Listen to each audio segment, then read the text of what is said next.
Huwag niyong sabihin na hindi niyo kailangan yung magulang sa buhay ninyo.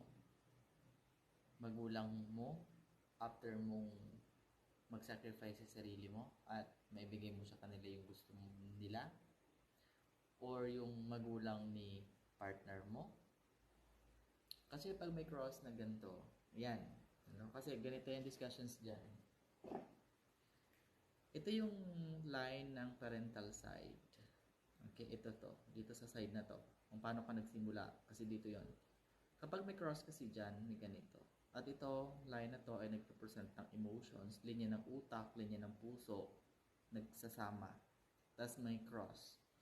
So may possibility na pag may cross dito, mayroon silang sama ng loob sa magulang. Okay, magulang mo, dahil ba sa nangyari, ginawa sa'yo, napabayaan ba, may sama ng loob by means kung ano pang rason, because of this cross. At ang sabi dyan, hindi mo na sila kailangan sa buhay mo. May ganyan bang tampo? And also, parental conflicts din kapag ka nag-asawa ka na doon sa side ng magulang ni partner mo dahil ba sa nagkikialam sila or pinapakialaman yung buhay mag-asawa ninyo. So may cross sign na to, tingnan mo ang kamay mo. Kapag may cross sign ka dyan, may